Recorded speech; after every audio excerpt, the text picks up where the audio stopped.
Hello, everyone, and welcome to CFO Unboxed, the boardroom conversation series by Transformance, where we speak with finance leaders shaping the future of business.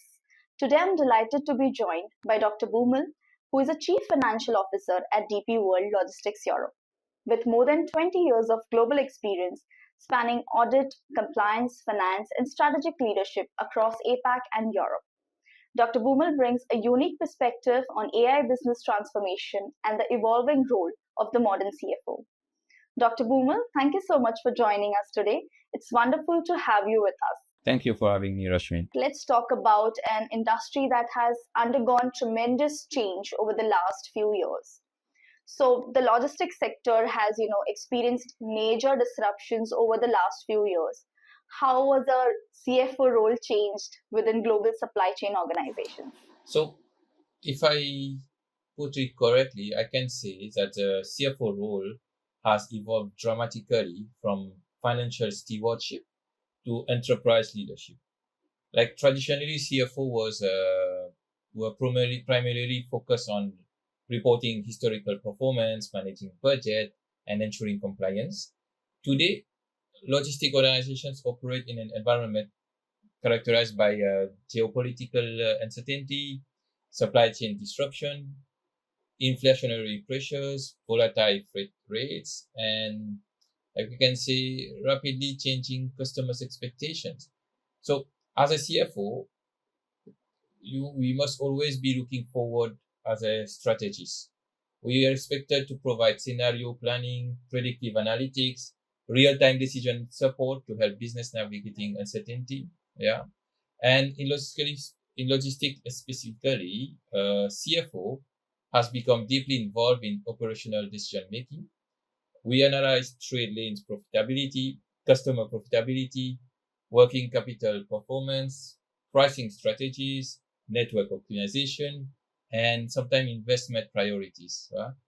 So during the periods of disruption, finance is often the function that provides the visibility and insight required to make informed decisions quickly. I was going to say the modern logistics CFO must therefore combine financial expertise with operational understanding, technology awareness, and strategic leadership. The role has shifted from measuring value creation to actively driving it. That's a great point. It really reinforces how resilience has become, core responsibility for today's finance leaders. So another area you have been, very vocal about is AI and business intelligence. So you are frequently, speaking about AI and business intelligence in finance. Where do you see the biggest practical impact of AI for CFOs today? So I can say the greatest impact of AI today is not replacing finance professionals, but augmenting their ability to make faster and better decisions. Many finance teams will still spend significant time collecting, validating, and reconciling data. AI allows us to automate these routines actively and redirect talent towards analysis, strategy, and business partnering. I can see four areas where AI is already delivering measurable value. First is forecasting and predictive analytics. Like AI can identify trends, seasonality, business drivers, and improve forecast accuracy, support more proactive decision making. Secondly, anomaly detection and risk management. AI can quickly identify unusual transactions, margin erosions, revenue leakage, compliance risk, and working capital issues that might otherwise remain unnoticed. Third is business intelligence and performance management. Like modern AI tools allow executive to interact with complex data sets using natural language, dramatically improving accessibility and speed of insight. Fourth is decision support. Like AI can combine operational, commercial, financial data together and provide recommendation on pricing, capacity allocation, customer profitability, and sometimes uh, investment opportunities. So However, I strongly believe AI should complement human judgment rather than replace it. Yeah. So the most successful organization will be those that combine AI-driven insights with experienced leadership, and then make a sound business understanding. I appreciate that practical approach because there's a lot of noise around AI today, but organizations are looking for tangible outcomes. That naturally bring us to another challenge many finance leaders face, right? So my next question is many finance leaders, struggle to balance governance with speed. How do you maintain strong controls while, still enabling fast business decisions? I believe governance and speed are often incorrectly viewed as competing priorities. Well-designed governance should actually accelerate decision making. The key is to build control into processes rather than around them. Throughout my career, I have focused on standardization, automation, and clear accountability. When approval matrices, delegation authorities, and reporting frameworks are clearly defined, decisions can be made quickly because everyone understands the boundaries within which they operate. Technology also plays a crucial role, like modern ERP system, workflow automation, business intelligence platform. They allowed organizations to embed controls directly into daily operations. This reduces manual intervention while improving compliance and transparency. Um, Another important principle is risk-based governance. Not every decision makers or every decision requires the same level of scrutiny. Organizations must differentiate between routine operational decisions and high-risk strategic decisions. This allows resources to be focused where they add the most value. Ultimately, my objective is to create a culture where governance becomes a business enabler. When leaders trust the data, they trust the processes and understand their responsibilities, decision making becomes both faster and more effective. That's such an important balance to strike because finance leaders are expected to be both guardians and enablers for growth. Looking ahead, I would love to get your perspective on the future. So, in Europe and UK, organizations are navigating uncertainty, around trade, regulations, and economic growth. So, what capabilities will define resilient finance teams over the next 5 years? I can say that a resilient finance team will require a different set of capabilities than those traditionally associated with finance.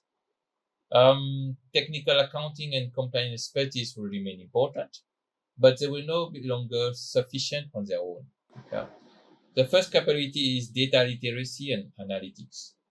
Finance professionals must be able to interpret large volumes of data, identify trends, and translate information into actionable business insights. The second is technology proficiency. Understanding AI, automation, business intelligence platform, and digital finance ecosystem will become a core requirement rather than a specialist skill. The third is commercial acumen. Finance teams must deeply understand their customer, markets, pricing, supply chain, and operational drivers of profitability. The fourth is adaptability. Regulatory frameworks, trade policies, economic conditions are changing rapidly more than ever. Organization need finance professionals who can quickly adapt and lead them through uncertainty. So I can say, like, finally, leadership and influence will become increasingly important. Future finance leaders must be capable of communicating complex issues,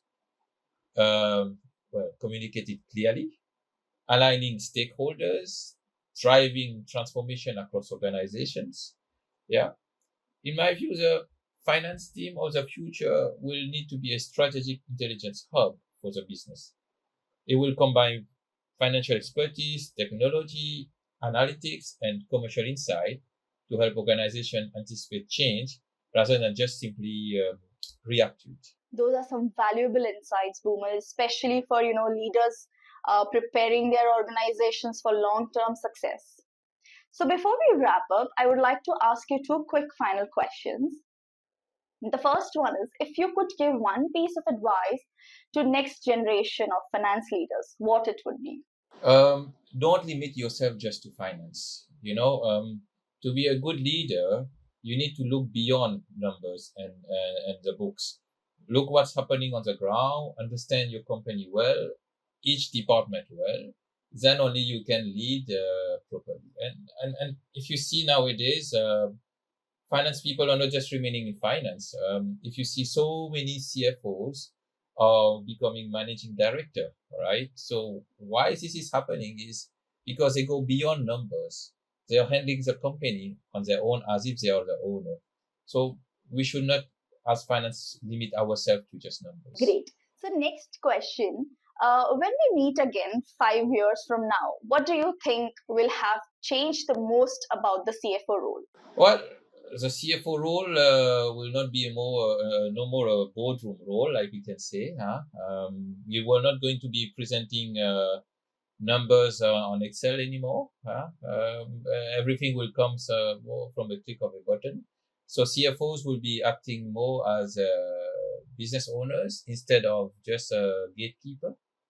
Dr. Bumal, thank you once again for sharing your insights and experience with us today. For everyone watching, Dr. Bumal will also be speaking at the United Kingdom CFO Vision and Innovation Summit 2026 in London. The summit will bring together finance leaders to discuss some of the most pressing challenges shaping today's boardrooms. So if you are a CFO, finance leader, or business executive looking to gain practical insights and connect with industry peers, we encourage you to join us. We look forward to hosting you in London. Thank you for watching, and we'll see you in the next episode of CFO Unboxed, the Boardroom Conversation series. Thank you.